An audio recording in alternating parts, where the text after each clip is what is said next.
Sup, my fellas, don't forget to leave feedback and enjoy the story.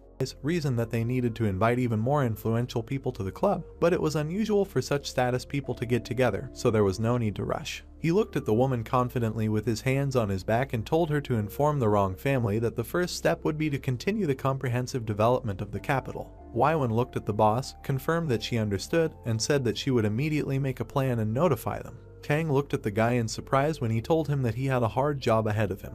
Lu Lai stood up and said, looking at the man, that a new page was beginning in the history of the Eternal Club. The main office building of the Eternal Club laboratory was minimalistic and large. Lu Lai walked along the corridor following Tang, saying that he had not been here for a very long time. The man here had changed a lot, to which the scientist laughed and said that thanks to his support, they could not limit themselves in purchasing equipment. The brunette laughed, thinking that it was good that he had enough money, and said out loud that this was wonderful and a scientist in his repertoire. They walked to the office door to talk. Tang held the handle, saying that in these few days, a portion of the biomaterial has entered the clinical stage. After retesting, it should meet his requirements. Lu Lai entered the office and looked around, thinking that the new renovation was good, and he wanted one too, and noted out loud that he thought that the man's office would have the atmosphere of ancient China. He did not think that it was so modern. Tang put on his gloves, laughingly saying that he asked Peng and someone else to help him with this.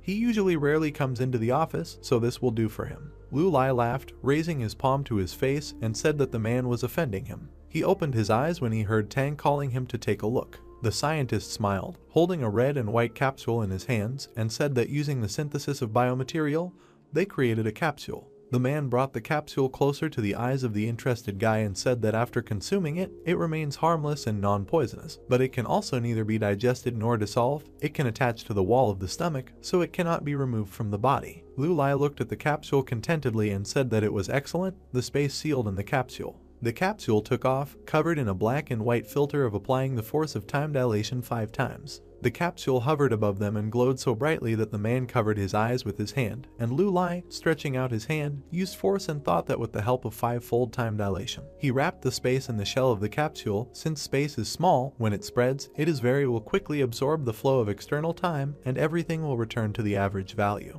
Tang watched the capsule glow, and the guy thought that he was absolutely not worried about him, but as far as the loyalty of other employees was concerned, relying on money alone was not enough. The shining capsule returned to the brunette's palm. He thought that he still needed some tricks up his sleeves. He imagined employees putting capsules in their mouths and thought that he would force important but distant members of the organization, as well as those in charge of trade secrets, to swallow these harmless and non-poisonous capsules. He imagined employees in business suits and thought that in normal times they would not affect the body in any way. The capsule inside the man glowed blue, and the guy thought that as soon as something similar to betrayal would happen. The glow of the capsule inside the silhouette became wider and changed its hue, and the guy thought that he would only need to expand the temporary space inside the capsule. The capsule inside the silhouette shone very brightly, crossing it out with rays, and the guy completed the thought, thinking that in a very short time this capsule would cause a chain reaction and become a deadly poison. Tang responded in surprise when Lu Lai called him. The brunette smiled, holding his hands in his pockets, and stated that he wanted to meet his 3 new assistants. The man in a medical suit and glasses was noticeably worried. A girl in a medical gown sat with her hands folded on her chest and waited. Another man in a medical uniform sat with his head turned away. Lu Lai came into their room with his hands in his pockets and said that after a while, they might find out how this laboratory is different from most. The steps of a man in a gray suit were heard, and the guy continued that, moreover, your assistants should still have doubts. Tang entered the room, looking confidently at the employees, and the guy continued that there were doubts about his identity. They stood opposite the sitting assistants at the coffee table. The guy began to talk about something related to this. The girl thought excitedly that although she had had suspicions all this time, he stated this openly, without caution. The girl looked at the calm Lu Lai. She looked at them and thought that she had actually secretly discussed this unknown laboratory before and how so many incredible projects had appeared in it. The men sat and listened carefully to the guy, and the girl thought that now she would finally get an answer. The old scientist smiled, looking contentedly at the assistants, as the guy said that he really was Tang. Lu Lai adjusted his glasses on the bridge of his nose and said that in this case, He should say that they need to think about everything carefully, this may well affect their future. Those present listened with alarm to the guy's words about what was happening to their lives. Lu Lai extended his palm, which contained red and white capsules, and said that he had 3 capsules, they could swallow one or refuse. The employees listened attentively to the words of the guy, looking at them with satisfaction that if they do not plan to betray this laboratory, then the capsules will be completely harmless to them. Naturally, they cannot restrict the freedom of people with the help of these capsules. This is only necessary to guarantee their devotion. Lu Lai looked sternly and continued that it would be the opposite if they did something that should not be done. The guy looked expressively, adjusting his glasses, saying that the capsule would turn into a deadly poison. All the assistants were in complete shock and looked at the guy with eyes wide open in horror. Lu Lai smiled as he looked at them and continued that those who choose the capsule will receive a double salary increase, as well as the opportunity to take the position of laboratory speaker and present the results of projects. The employees listened intently that in addition to this, they would receive the right to join Sky's Age Biological. The guy looked at them seriously, continuing to say that, however, those who did not swallow the capsule would naturally not be able to continue working here and would be limited to the work of the entire center. Tang stood there, smiling and closing his eyes, and listened to Lu Lai's words that with his current status, it was not suitable for a scientist to have the exclusive right to their future research projects. The laboratory staff were very surprised to hear that therefore all scientific work, new drugs and other similar things would be recorded in the name of the speaker. Lu Lai smiled, explaining that this would provide them with incredible fame and even put them on a par with the brilliant scientists of the world. It would be difficult to refuse. The brunette held out the capsule, saying that the others had already made their choice. What about him? The man was squatting with a gloomy face. He reasoned that he came here for a salary increase, but did not expect to encounter something like this. He noted that this was too suspicious. Dr. Zhu looked intently at the guy, his face was tense, and his eyebrows were lowered to the bridge of his nose. He wondered how something like this, how poisoning for misdeeds could exist in this world. He thought that something was unclean here. Looking at the man, Lu Lai closed his eyes and smiled widely. He said there was nothing, however. The corners of his lips turned up when the thought came into his head that it would be a good idea to let them become test subjects first. He thought that as long as he had his knowledge and talent, he wouldn't have to worry about lack of opportunities. Lu Lai frowned at the man and called his name. Dr. Zhu, fingering his fingers, began his words with an apology. Lowering his head and closing his eyes, he said that he just wanted to earn money honestly and provide for his family. He said that unfortunately, he lacked the ambition and courage to accept this offer. Hearing this, Tang looked at the man with dumbfounded eyes and turned to him. Dr. Zhu looked at the professor with a smile and then apologized for disappointing him. He raised his smiling face to Mr. Lu and asked if he could continue working in the laboratory. Lowering his eyes, Lu Lai sharply squeezed the palm in which he found the capsule and replied that, as he had said earlier, Dr. Zhu can continue to work here. However, the man looked at him with concern in his eyes. The bright sun illuminated the mansion, in one of the rooms of which a woman's voice was heard. Weiwen sat on the sofa with her hands folded on her lap. He asked what happens that Dr. Zhu was expelled from Lab 1. Lu Lai took a white chip from the round bowl. He placed it on the playing field, continuing to create a combination. Holding a black chip in his hand, he leaned forward, touching his chin with the other hand, and said that he welcomes everyone who wants to cooperate with him.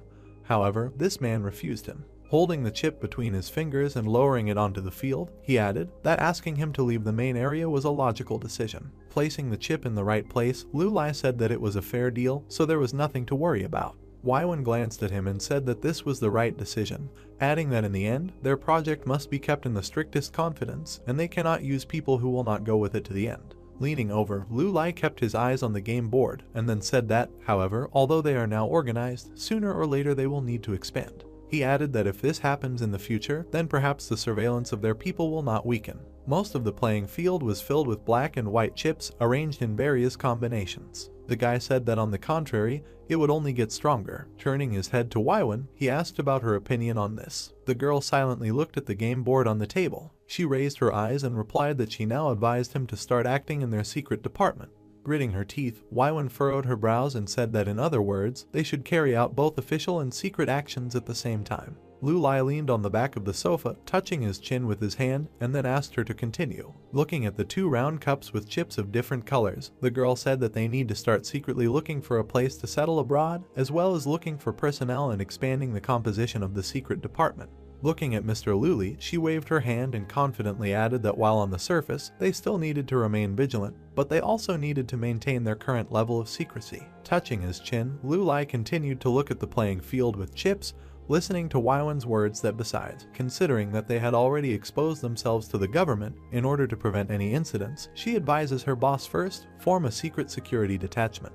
Looking at him intently, the girl added in a confident voice that Mr. Liu can also use his abilities to increase their power in a very short time. Digesting her words in his head, Liu Lai pulled a grin onto his face. He thought about the idea of using the time to create super soldiers. He thought that these people would also have to swallow the capsules, and only then could their training begin. Lowering his eyes, the guy rubbed his chin with his fingers, thinking that the purchase of time needed to be accelerated. He looked at the clock that was seen on one of the walls of the rooms and thought that the increase in the amount of time he had was not only related to clients. He thought that now he was more concerned about that. Liu Lai rubbed his lips with the back of his finger, grinning and breaststroke a glance to the side. He thought that he was worried about the change in his own abilities. Wywan, looking at Mr. Liu, straightened her back and said that she believed that it was time to let the Wrong family accept new members. She added that when they realize their benefits, they will definitely help the club. Liu Lai looked a little surprised at the girl and asked if they were already ready. Looking at him with a confident look, Wywan replied that with just one word from him, they would start this evening. Placing his hands behind his head, the guy smiled contentedly and replied that in that case they could start. A black car drove up to Wrong Mansions. When the back door opened, a man's foot stepped onto the ground. Two elderly men got out of the car, one of whom, whose name was Ma Duan, had a beard, and the second Wang Zhenghua had a thick mustache. When they both entered the estate, they were greeted by the head of the family in a wheelchair. He greeted the two old men joyfully, noting that they had not seen each other for a long time. Mr. Wrong in a burgundy suit greeted them with a smile on his face, and behind him stood an attendant, also smiling. The elderly man noted that several years had passed since their last meeting, and then asked how they were doing. Duan came closer to Wang and leaned towards his ear. In a whisper, he said that old man Wrong looked too cheerful. The head of the family continued to smile sweetly, telling his old friends to quickly come into the house. He said that all this time he was undergoing long-term treatment, so he had a lot of time to think about his friends. Duan pursed his lips, wondering why he began to look better and completely stopped looking like a person with a serious illness. Heading towards his mansion, Mr. Wrong said that he had prepared excellent tea for them. In response, the guests laughed and thanked him. After some time, they sat on sofas opposite each other in a spacious room. The head said that this tea was from his personal reserves, since he knew that he would have to look after it and could not bear the thought of having to give this tea to someone. He noted that, however, it is definitely impossible to save money for such a case. With his hands resting on his cane, Wang bowed his head and noted that he felt much calmer when he saw that Mr. Wrong had become much more cheerful. He noted that he had heard news about his illness. In response, the elderly man exhaled noisily, bringing a mug of tea to himself. He noted that this is their human life and said that it flies by as quickly as a snap of fingers, and the affairs of bygone years seem to have happened just yesterday. Touching the black teapot with his hand, he began to pour tea into other mugs, saying that they had already no longer young. Looking at the various tea paraphernalia on his table, he added that they should meet more often while I still could. The two guests' eyes widened in surprise as Mr. Wrong added that after all, it was impossible to say exactly when they would not see each other again. The older men looked at him with puzzled expressions, and Wang asked him what he was saying. He said that the man now looks so alive and will definitely live to a ripe old age. The guests froze in surprise when, in response to this, the head of the family only quietly chuckled. A lot of wrinkles appeared on Wang's forehead as he furrowed his brows and said that they had one question that they really wanted answered. Mr. Wrong straightened his back, holding a mug of tea in his left hand. He noted that they are like brothers with them, so there is no need to stand on ceremony. He said they could ask their question. A drop of sweat ran down the elderly man's face as he noted that they were already like 1 foot in the grave, and the head of the Wrong family was the eldest among them. Looking at the old man's calm face with puzzled eyes, Wang said that now he seemed to be looks much better than all of them, and they are very curious to know how he achieved this. Mr. Wrong put the mug on the table and asked if they wanted to find out in this way whether he could live a few more years. The corners of his lips turned up slightly when he told the guests that he thought they were thinking too much about it. The elderly men listened with concern in their eyes to his words that the children were simply taking good care of him, and then quietly added that there could also be such a thing as immortality. The head of the family stopped abruptly and laughed, saying that he was a little I started talking, and the whole reason is the strength of the spirit. The guests' eyes widened in surprise, and they simultaneously thought about immortality, which their comrade had just hinted at. Raising his head, Duan raised his voice to address the old man. He asked not to joke with them, adding that it was obvious to everyone that, looking at Mr. Wrong's mysterious face, He said that his current state is different from what it was before, and he does not look like a person who is already over 100 years. Duan lowered his eyes to the floor and said that in general, a man can be said to be slowly returning from old age to youth. Mr. Wrong remained silent and pursed his lips into a thin stripe. His two guests froze in anticipation with worried faces. Lowering his head, the head of the family exhaled noisily. Sitting at a table in a large room, he leaned forward slightly and said that he would tell them, raising his slightly dissatisfied eyes at the old men.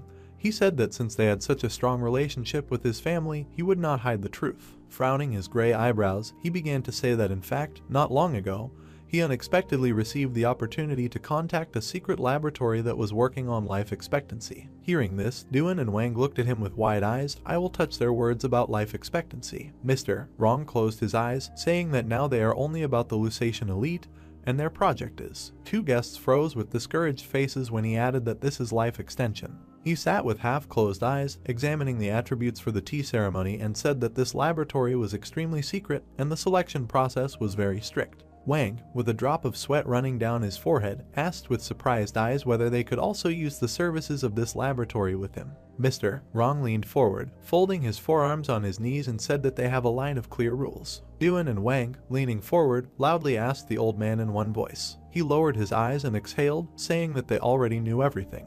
He added that, however, in order to understand whether it would work out, leaning his palm on his knee, he raised his eyes and grinned, and then said that we'll have to see what their fortitude is. The wheelchair stood alone in the corner of the room. Looking at the white glass of water, a male voice asked how it went. Opposite the head of the family, one of the men of the Wrong family was sitting on the other sofa. He listened to the elder's question about what he thought of their first step. Bringing the cup of drink to his lips, Mr. Wrong asked him if he was sure about this. Looking at the old man, the man began to say that Mr. Wang's life seems careless, but he carefully observed what was happening from the moment he entered the house. He added that when the reaction after taking the drug was mentioned, he was determined and it did not seem like a one-time impulse. The head of the family took a sip and exhaled noisily when the olive said that after all, he seemed to believe the words now. Mr. Wrong closed his eyes and grinned contentedly when the man said that this is the best proof of the result. He folded his hands on his chest and said that the drug he was given was an excellent product at a fair price. He said that to believe the words about life extension is real madness. When the corners of the old man's lips turned up, he exclaimed that they would get everything from them.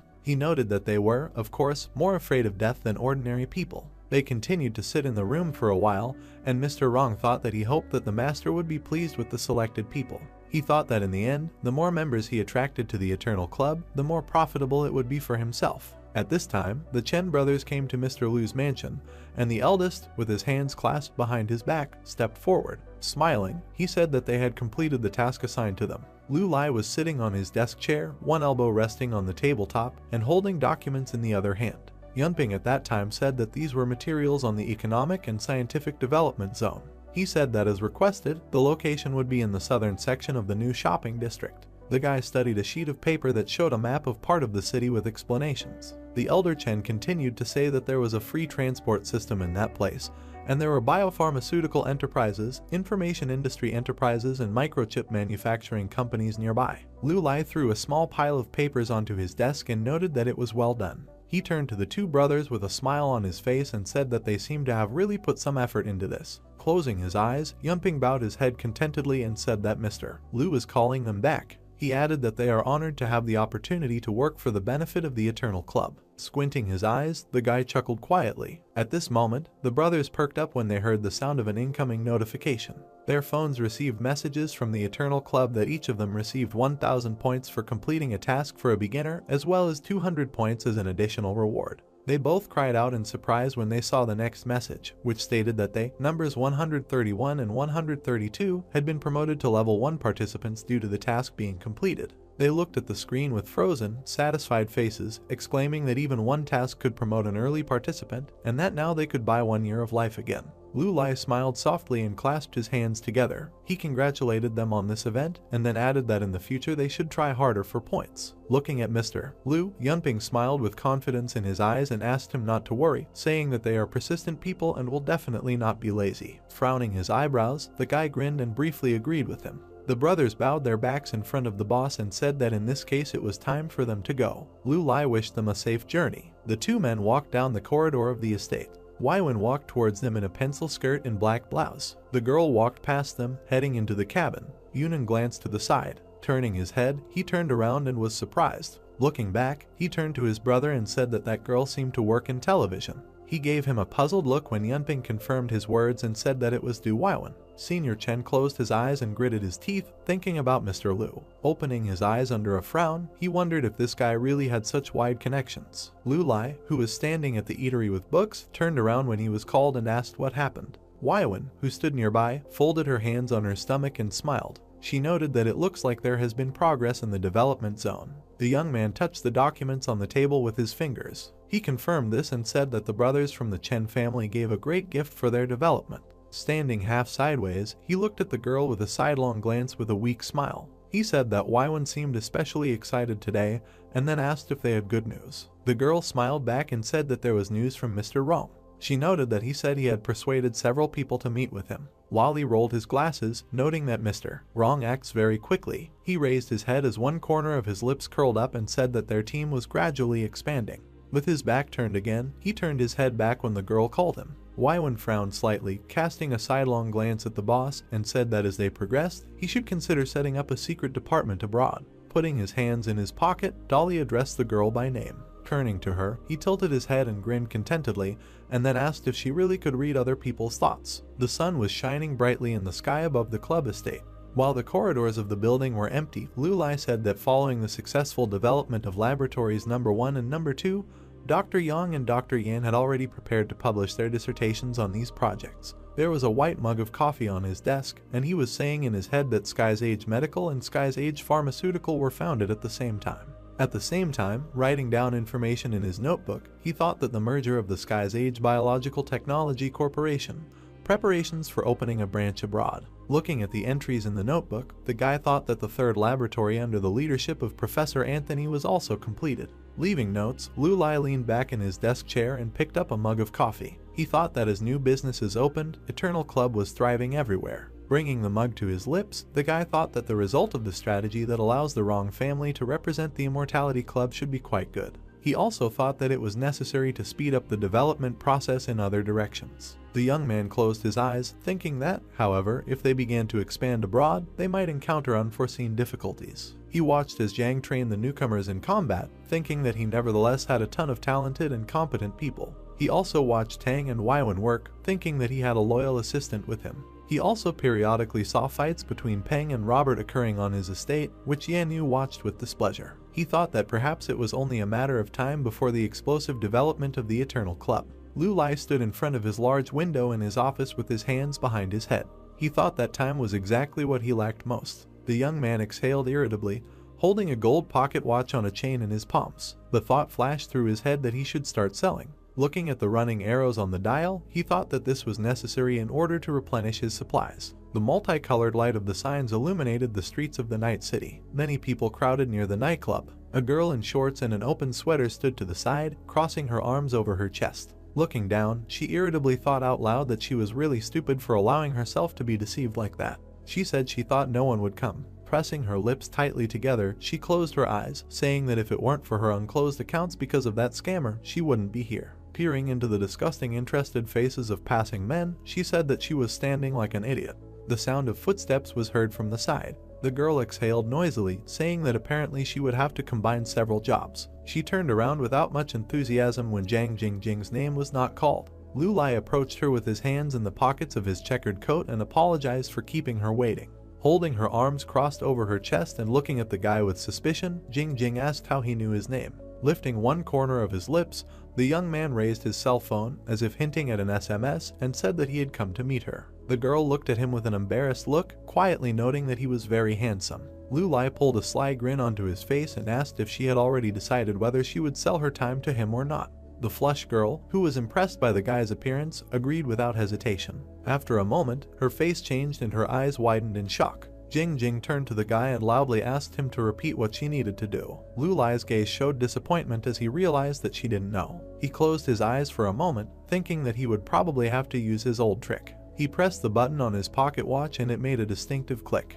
Time instantly began to slow down, covering the guy and girl with a light dome. Jingjing froze in surprise, her mouth was slightly open, and there was fear in her eyes. The girl saw that all the people around her had frozen and asked if they had all frozen. Lu Lai grinned slyly as the clock face flashed in his gaze. Dropping her bag, Jing Jing jumped in place when she saw a huge sign in front of her, which stated her full name and that she had 56 years, 11 months, 23 days, 19 hours, 53 minutes, and 2 seconds to live. Looking at all this with shocked eyes, she could not utter a word. Her lips began to tremble and her mouth began to run down her face as the girl gave Lu Lai a fearful look and stammered, asking who he was. The young man straightened up and with an open look said that if Jing Jing did not understand yet, then. The girl's eyes opened wide again when she heard that she could exchange the time of her life for money. After some time, the obsession began to subside and the veil of slowdown fell from the city. Confused by what was happening, Jing Jing sat on the asphalt, trembling, and sweat flowed all over her body. Staring blankly at the floor, she wondered if her time had really run out.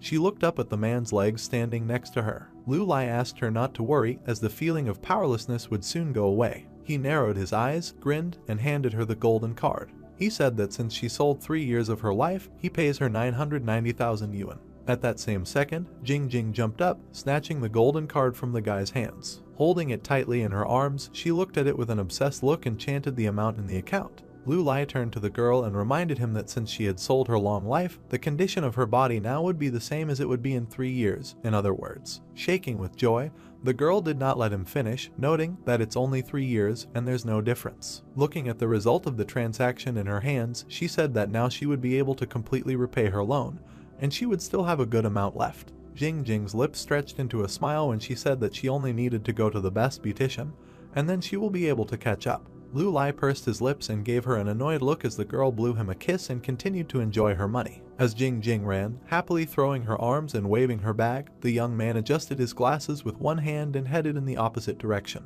Watching the views of the glowing city at night, the guy reflected on the fact that recently, every night, accompanied by Ping, Lu Lai sat in the back passenger seat and looked out the window while his assistant drove the car. He ended the thought with him wandering around a huge city. With his own eyes, he peered into the crowd, thinking that among thousands of people he was looking for those who would make a deal with him, noting that in this city that never sleeps, there are many people worried about their financial situation. Remembering the man who cried when he received the golden card in his hands, Lu Lai thought that he had helped someone get rid of a heavy burden. Walking with a half-closed gaze and holding his pockets in his hands, the guy also thought that someone he plunged into the abyss of his desires. Imagining a golden watch dial in his head, he thought that time is his leverage in transactions, and in itself it has neither good nor bad qualities. Slightly opening his indifferent eyes, he thought that, however, young the man imagined how the gold chain on his watch tightly bound his wrist. He reflected that time had already become an integral part of himself. Frowning his brows as he looked at the dial, Lu Lai thought that he now had a strange premonition, and as time passed, sitting behind the wheel, Peng glanced through the front mirror while the guy thought that he had discovered something. Touching his chin with his hand and looking intently at the landscape outside the window, the guy thought that he had discovered some changes. He saw the rest of his life, which said that he had 981 years, 102 days, 19 hours, 43 minutes, and 21 seconds left. As the black car drove through the night streets of the city, Lu Lai thought that even if he did nothing and just went with the flow. He touched his lower lip with his fingers and then chuckled, closing his eyes. He thought that he could live another 980 years. When he glanced through the car window again, the corners of his lips turned up. Thoughts appeared in his head that as soon as he starts to think about it, he becomes incredibly bored. As the wheels of the black car picked up speed, he thought that such a huge amount of time simply needs to be spent usefully. Looking askance at his reflection in the window, Lu Lai thought that he wanted to make this world a better place with his own hands and see its transformation with his own eyes. Watching the burning windows and high-rise buildings, he thought that he wanted to create a utopia in its true sense. The young man frowned and straightened his tie, imagining himself sitting above the planet and thinking about how he wanted to become a god for it. Continuing to look out the window, he thought that he still needed to collect 19 years to reach 1,000. Lu Lai lowered his eyes to his shelf with his open palm, looking at the small spark of light that lit up in it. He reflected on the fact that his abilities were becoming part of his body. He thought that he could feel them fully and that his premonition was intensifying.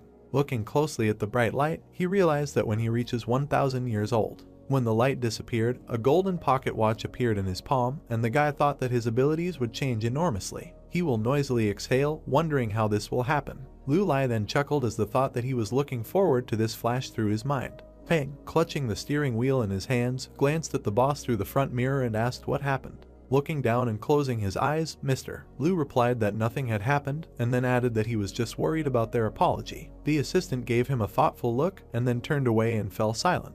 Liu Lai looked at him puzzled as the guy lowered his sad eyes and thanked him for everything. Looking up at the road again, Peng calmly noted that he would never have thought that such a worthless person like him would live to see this time. He jerked and turned around with a little fear in his eyes when the boss loudly called his name. Looking at the assistant, Liu Lai grinned and said that he was thinking too much. He added that he just needs to follow him. The guy grinned and touched his lips with the back of his hand. He said his club was now going through a key phase. Peng turned his head back when he heard the words about him being a precious blade. While the black car continued to drive through the streets of the night, two male voices were heard from it. When his subordinates loudly exclaimed that he understood everything, Liu Lai reminded him not to forget to watch the road. The mobile phone made a characteristic sound when a new message arrived on it. Liu Lai cast an interested glance in his direction, and then raised the gadget and saw that Liu Yong had sent him a message, in which he said that he would soon get married, and therefore he and his future wife decided to arrange a meeting with their former colleagues. Looking at the screen with an interested gaze and a smirk on his lips, the guy wondered if he was really getting married. Looking up, he smiled, remembering how Yang called him and warned him. Liu Lai smiled, thinking that when the Xenu family was looking for information about him, this guy was very helpful by telling him about it. He thought that since then he had been waiting for an opportunity to talk to him in person. With his arms folded across his chest, the guy leaned back against his neighbor and exhaled noisily, reflecting on the fact that it seemed like things were going well with his company. He thought, on the contrary, to meet him in order to personally thank him. Throwing a satisfied, sly glance at Peng, he said that his work was over for today since he had personal matters to attend to. And at the same time I thought that besides. Looking at the burning windows of high-rise buildings, above which sat the bright full moon, the guy mentally noted that he had not enjoyed the life of a mere mortal for a long time. The sun's rays illuminated the beige building. Colleagues who came to the restaurant congratulated Yang with joy on their faces. The guy nodded to his friends with a smile and, opening his arms for a hug, greeted his colleagues and told them to come in and settle down and that no one would definitely return home sober today. The girl standing next to him looked away from the newcomers while Yang joyfully communicated with the others. The guy looked in the same direction and shuddered in surprise. Liu, dressed in an elegant beige suit and black jacket with a red and blue tie, raised his hand in greeting as he approached them. Yang opened his mouth slightly in shock, not believing his eyes. Smiling, Liu congratulated his friend. Yang squeezed the hand extended to him, glad that Liu had come. With admiration on his face, Yang complimented his appearance and asked if he had really become rich. Liu adjusted his glasses and, closing his eyes, answered with a grin that he was the same as he was, it's just that time is money. Yang moved away and introduced the girl standing next to him in a red blouse with bangs and long dark hair tied in a high ponytail as his bride Shuang. The girl smiled politely at the guy, saying that Yang told her a lot about him and said that he used to take care of him. Liu laughed, saying that Yang was definitely praising him, and he didn't think he had that ability either. Approaching his laughing friend, Liu asked with a grin how he got his hands on her. Liu walked towards the door, pointing his hand at it as Yang told him to come in quickly, as everyone would be surprised once they saw him. With his hands folded on his chest, the guy with a satisfied face said that this was his best friend. He looked in surprise at the blushing girl, who said that his friend was even nothing at all. Shuang put her head on the guy's shoulder and, closing her eyes with pleasure, said that after all, he does not live up to her fiancé. There was a huge number of different dishes on the table, and a toast was heard in the room, in which they offered to congratulate Yang on being the first to say goodbye to his bachelor life and to drink to him. Several glasses, splashing yellow liquid, clattered loudly in the middle of the table. Those present raised their glasses to their mouths. The yellow cool drink poured down his throat. Liu put the empty glass on the table with a loud exhale, thinking that he had not drunk for so long, and now it went to his head a little. Suddenly a woman's hand appeared on his shoulder. A girl in a black dress with short red hair with a sly look asked the guy if he was really the Liu she knew, because he was not at all like his previous self. A man in a gray suit with a beard looked up at the guy, asking where he got rich after he quit, without saying a word. Liu smiled politely at Lin's former boss and replied that he now has his own small service business. Lin smiled, looking at the guy, and asked if he really earned much more than them, and, remembering that he and Yang had always been together before, he offered to drag his friend into his business. Liu tensed, thinking that he couldn't get along with his boss normally. The man with the rectangular glasses grinned, shaking his head. Liu laughed, closing his eyes, and replied that he was still far from being Lin's boss, and Yang had also become a boss, and this was entirely the fruit of Lin's efforts, and small business was a dangerous and unreliable business, so Yang would be the calmest with him. A guy with disheveled hair and an untied tie stood up from the table and, putting his hand on Chief Lin's shoulder, said that the newlyweds should not be left behind, because they are the main heroes of today's celebration. Everyone moved to the middle of the table to clink glasses as words of congratulations rang out. Chief Lin raised his hand with the drink and, throwing his head back, emptied the glass. Having lowered his glass, the man turned his angry gaze to Liu, thinking that he was some kind of loser and today he was dressed up. And everything was somehow doubtful because Lin had already found out what kind of person he was after so many years. The guy in an elegant suit sat silently with a slight smile. Squinting his eyes, the man thought that Liu was definitely doing something illegal now, and when he checked everything, then he would definitely report him. A brightly shining moon hung in the dark starry sky. Everyone left the establishment and stood at the door wishing the couple happiness. Yang replied that with their support they would have an eternity ahead of them, and the boss sat on the curb while he was throwing up. Yang put his hand on the boss's shoulder and offered to give him a ride since they were on their way, and his fiancée didn't drink. Lin grinned arrogantly, answering that it was not worth it since he had previously bought a BMW and his wife should meet him in the car. The guy laughed awkwardly, saying that he admired the boss and he also needed to try. Raising a hostile look, the man asked what Liu was leaving in, otherwise they might be on their way. Yang turned his head and addressed his friend. The guy awkwardly scratched the back of his head and said with a smile that he would take a taxi. Lin grinned evilly as he looked at Liu. The man stood up and, approaching the guy, arrogantly said that since he was now engaged in business, he should already buy a car, otherwise it would be somehow awkward without a car. Lin looked at the phone screen, happy to hear his wife's call. Liu and Yang looked at each other friendly. Holding the phone to his ear, Lin closed his eyes and said with a smile that his old colleague was thinking about buying a car. Suddenly the man opened his eyes and fell silent. Beads of sweat ran down his face and his mouth dropped open in horror. Everyone stared in surprise at the man who asked his wife if she had made a mistake. His BMW had indeed been smashed. Putting down the phone, Lin turned his head when he heard someone address him. Yang said with a serious expression that they would go with him and that they shouldn't make his wife upset. The man looked back at the guy upset, without answering. Liu, standing among his colleagues, silently glanced at his boss. Everyone went to the underground parking.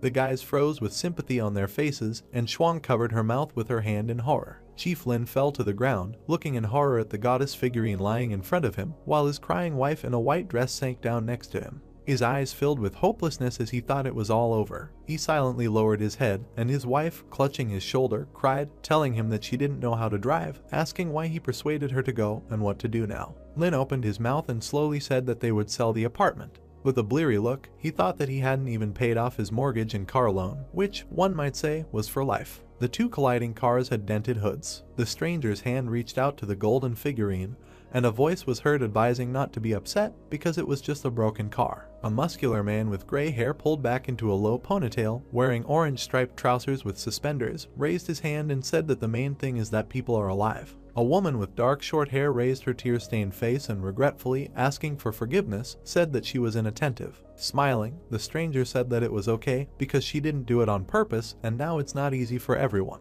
The surprised husband and wife looked up at the man, full of hope. The interlocutor with curly eyebrows grinned evilly and said that since they understood everything, they should compensate for the damage. The muscular man told Lin's wife to keep him company for the whole night. The girl in the white tight dress opened her mouth, frozen with fear. Lin rushed towards the man, his veins bulging, screaming that he would kill him. The stranger punched Lin in the face. The man flew to the side, driving backwards along the asphalt ground. His wife immediately rushed to him in horror. The man, looking arrogantly at the two, said that he didn't even want to know what he was going to do, because a weakling like him wouldn't be able to stand against him anyway. The girl, with tears in her eyes, hugged her husband's head, his cheek swollen from the blow. The stranger frowned aggressively, telling Lin to either pay the money or give up his wife, and let him fulfill one condition today, and everyone else would stand and wait. Everyone froze in silence with fear on their faces. Colleagues turned around in shock when they heard the guy shouting that he would pay. Chief Lin turned his surprised gaze towards the direction where the voice came from. The stranger also turned around with a dissatisfied face. Liu, with his hands in his pockets, said with a hostile face that he would pay him. Lin opened his mouth slightly when he saw that it was Liu speaking. Frightened, Yang looked at his friend. Everyone looked at the guy in surprise, asking if he was crazy because the man was clearly a criminal. The stranger smiled sarcastically at the daredevil, telling him to give the money without tricks because he has many connections. Smiling lightly with his eyes closed, Liu told him not to worry as he had already collected the required amount while he was humiliating his colleague. Opening his eyes full of hatred, the guy with glasses said that they would settle matters privately. Footsteps were heard in the room. The man turned around at the sound. A guy with a killer look in a suit with dark, slicked back hair, taking off his jacket, was rapidly approaching them, loosening his tie. Peng threw his jacket to the ground, and the man, folding his arms over his chest, turned around, pleased with his speed. Suddenly, Peng rushed towards the man while he was telling him to pay the entire amount at once. Jumping, Peng swung his leg. The blow landed in the stranger's face. The man flew back and blood sprayed from his mouth and nose. Liu looked at him from above.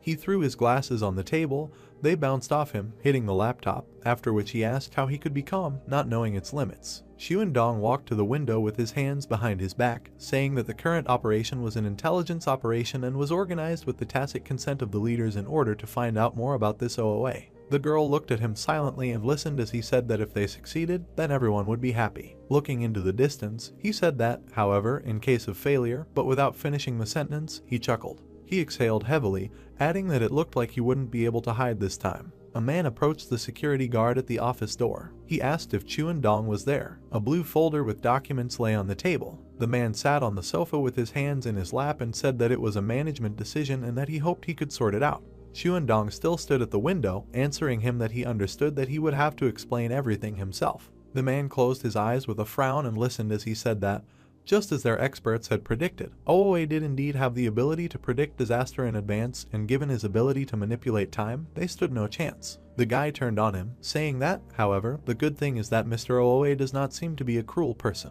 Xuandong stared sternly in front of him, and the man added that he predicted his thoughts and provided feedback without organizing more killings. Frowning, he said that this time he acted too carelessly. Xuandong, without turning around, said that his lack of discretion. He looked back, continuing to say that she was the reason why OOA was still alive. The man silently lowered his head. Looking down from the window, Xuandong said that now the bosses want him to hand over his work, that they will hold him accountable, and that he understands this. While observing the city, he thought that he had voluntarily entered into contact with the OOA, despite the fact that it would inevitably lead to disastrous consequences, but this time, he seemed to have figured out some of its secret. 2 soldiers came from the roof to help Zhang. Zhang looked very angry that he had been fooled. He ordered his boys to urgently catch up with Wang. Wang ran as fast as he could. He was very unhappy that he had no luck today, because he did not understand what brought these mercenaries to this place. Wang, with a confused and desperate expression on his face, continued to run forward without looking back. He understood that lately he had not even looked out again, made fake documents and paid only in cash. Wang ran barefoot, losing his slippers along the way. He didn't understand who might need him. Wang peeked out from around the corner with a malicious expression on his face. A bunch of black silhouettes of mercenaries were stuck in an alley and looked at each other. They turned to their boss and said that they had lost him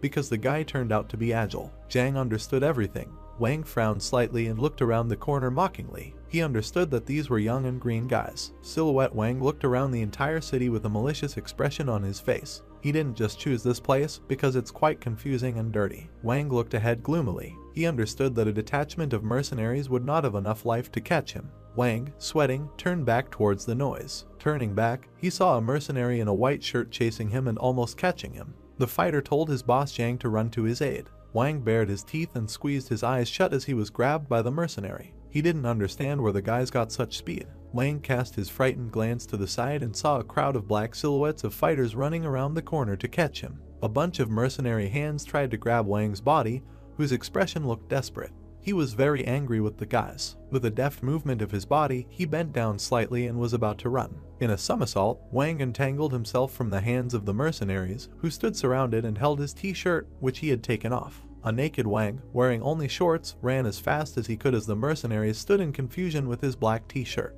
The squad of fighters looked on in horror and confusion as Wang deftly ran away from them. They did not understand how he was able to escape, especially 1 against 4. The black silhouette of a man stood on a small passage above the ground and looked at the fooled mercenaries. The guy said that their plan to catch Wang failed miserably. The angry and dissatisfied mercenaries cast their contemptuous glances upward. The guy continued about how the 4 of them failed to grab 1 person, ironically joking that the 4 of them needed time to rest. This guy was Waylon, who crossed his arms and looked at the naive guys with irony. He noted that he once told the guys that they needed regular training, so now they quickly gave up and became exhausted. The guys in white shirts raised their heads up and looked at Waylon. They turned to Waylon with hostility, asking why he started being sarcastic. They also added that they were wondering why Waylon didn't try to grab Wang himself, because if he didn't try, then there was little point in his taunts. Waylon mockingly watched the guys, who looked at each other with embittered faces, as they understood that they were just making fun of them. Waylon told the guys that they deserved gratitude from the head of Peng.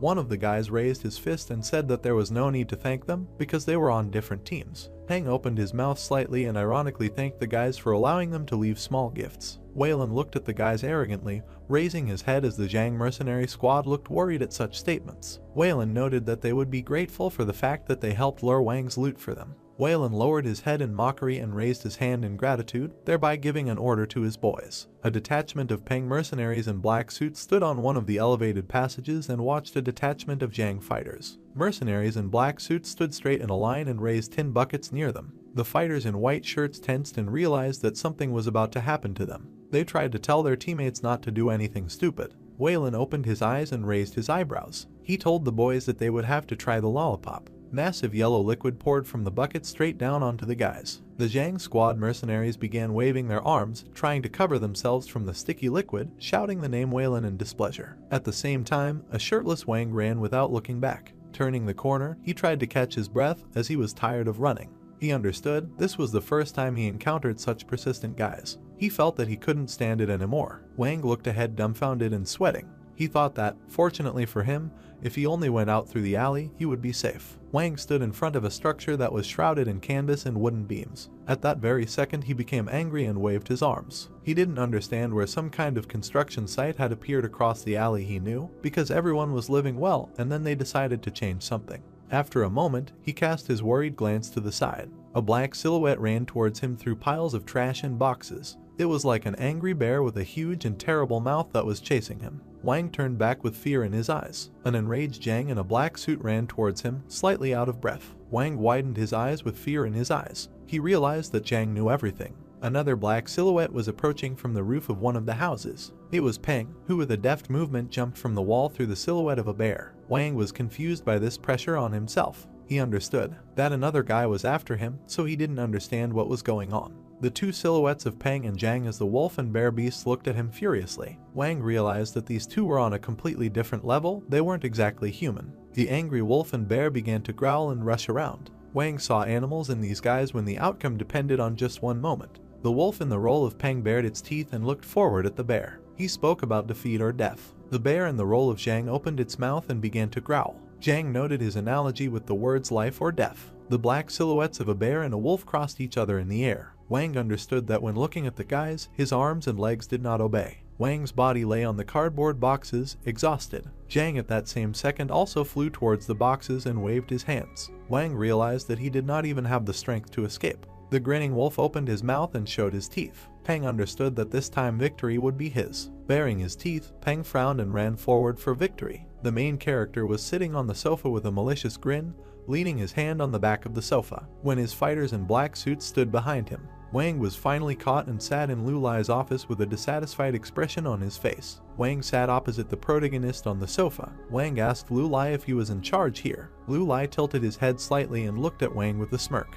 Wang noted that he still doubted that he had at least one enemy left who would dare to come to this country for him, because he did not expect this at all. Wang, a former mercenary and special forces soldier, looked at Lu Lai with contempt, his chin jutting out. He asked the main character if he was even 20 years old, since he looked too young. Peng furrowed his eyebrows and angrily lowered his head towards Wang. Peng told Wang to show respect to their leader, otherwise he would be fed soap. Wang looked away shyly. He noticed with irony and a dissatisfied face that the soap was inedible. Peng tilted his head slightly and looked at Wang with disgust. He replied to Wang that it didn't matter. Lu Lai closed his eyes at that moment as he understood the essence of what was happening. He said that since his company invited Wang in a not entirely welcoming manner, he could be understood. Wang, hearing this statement, leaned forward and looked forward at Lu Lai with aloofness. He said that he was invited in such a way as if he was being hunted like game, and it seemed too inhumane. Lu Lai frowned slightly and peeked out from under his long bangs without answering Wang's statement. At that same second, the main character glanced to the side, remembering the argument.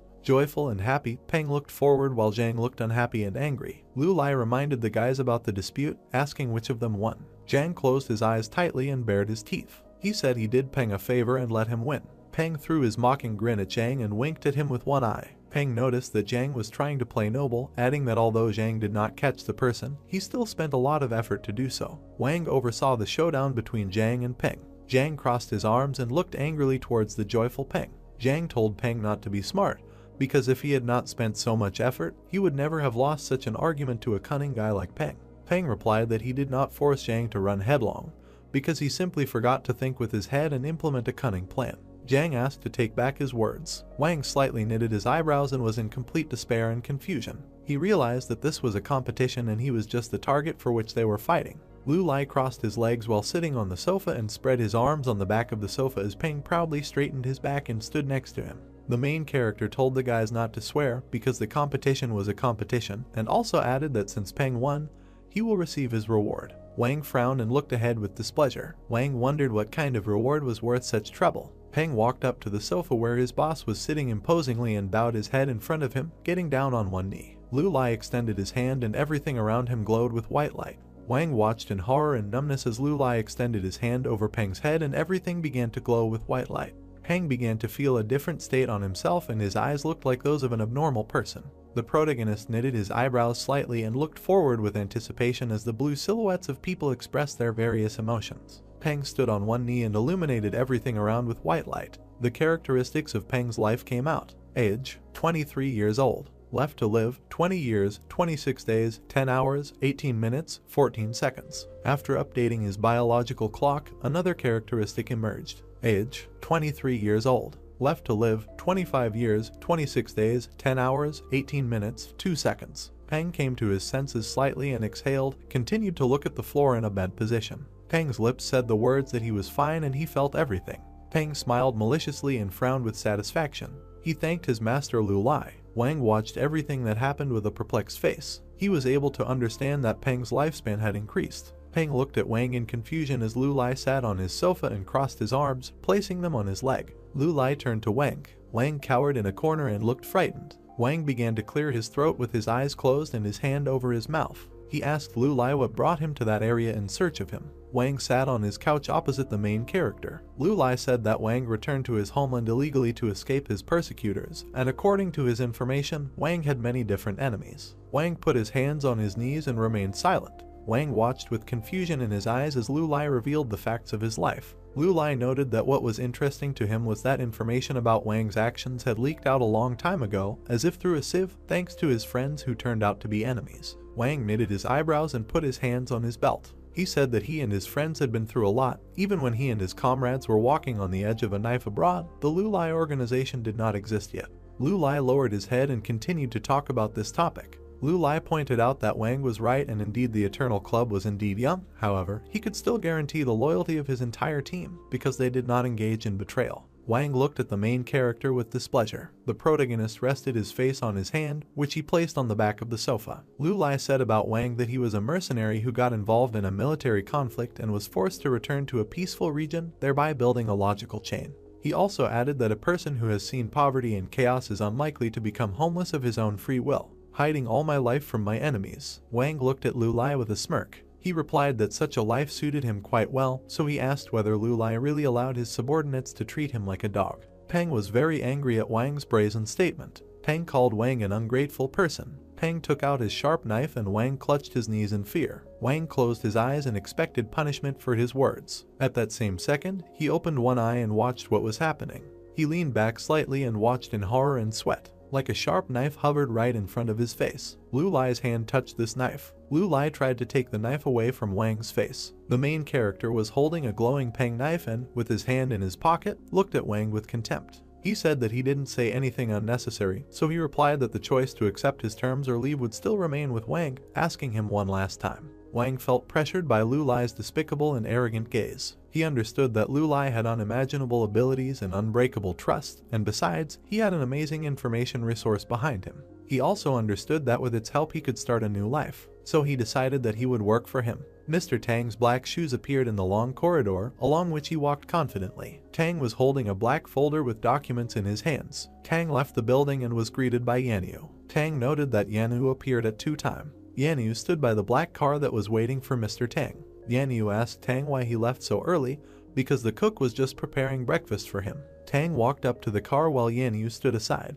Tang saw that Xiao Lui was driving, and he greeted him. Yanyu asked worriedly that Tang didn't even have dinner last night and suggested that he eat soon. Yanyu looked at Tang, who turned back at her with a dissatisfied face, clearly in a hurry. Tang asked Yanyu if he could leave right now. Yanyu was a little confused, but replied that it was quite possible. Tang opened the car door and began to get into it. Tang was clearly in a hurry and told the driver he needed to get going.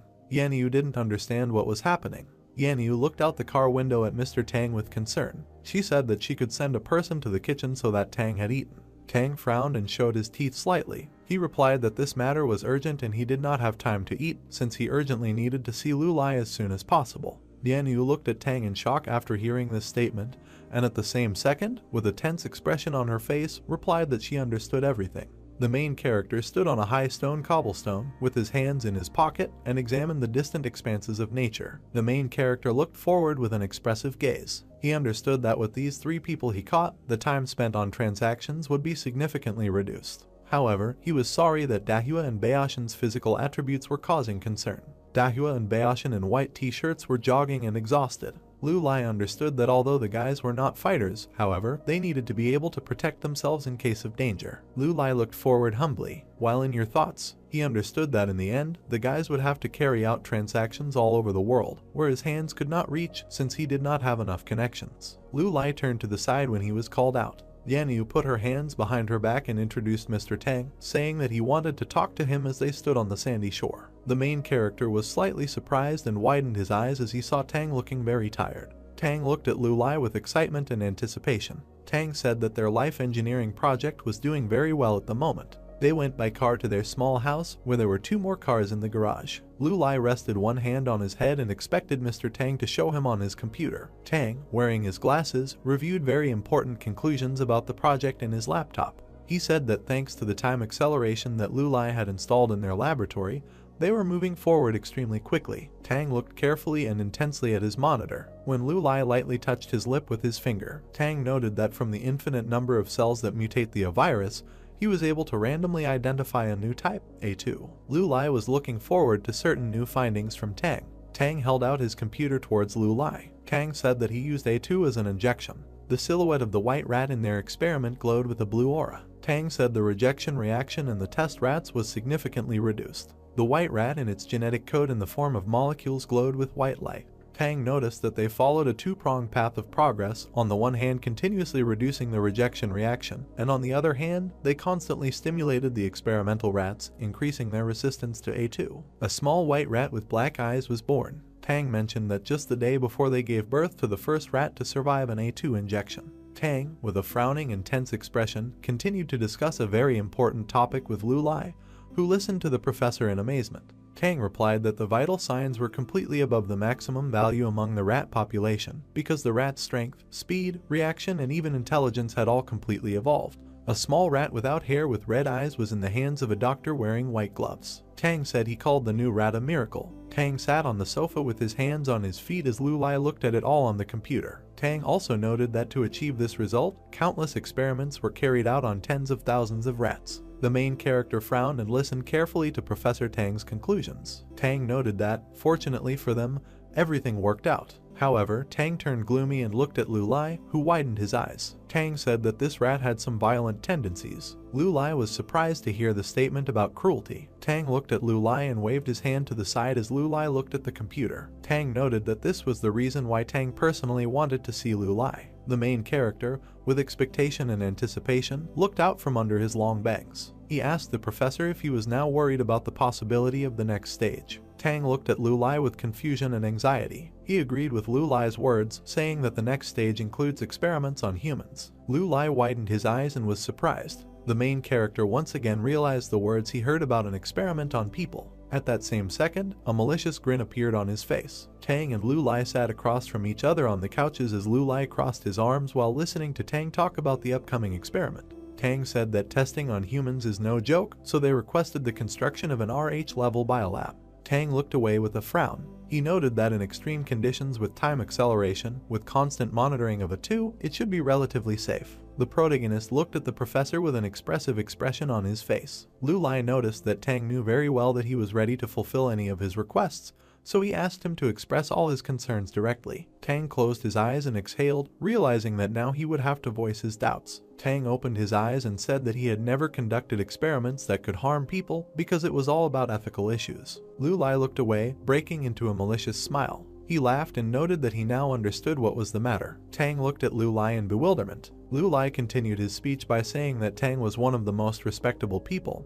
whom he greatly values and respects. Lu Lai closed his eyes and continued to smirk at the situation. He pointed out that if Tang was worried about this matter, then there were quite a few ordinary people all over the world who would happily agree to fall into such a fate. Tang was even more surprised and looked at Lu Lai, puzzled. Lu Lai furrowed his eyebrows and looked at the professor maliciously. Lu Lai mentioned criminals who were hiding from the law. Tang opened his mouth slightly and began to express his conclusions about what he had heard. Tang turned to Lu Lai, noting that he did not doubt his abilities at all. Tang sat on the sofa and looked displeasedly at Lu Lai, who looked sarcastically at the professor, standing in front of him with his hands in his pockets. Lu Lai reassured the professors by saying that he would never go back on the promises he made, while at the same time guaranteeing that the criminals who would become test subjects would voluntarily agree to it. A black projector hanging on the ceiling displayed images on the screen. Robert mentioned that he organized a group of materials for general purposes. Robert raised his head and looked at the images of 3 people who were blurred. Robert said that according to Lu Lai's criteria,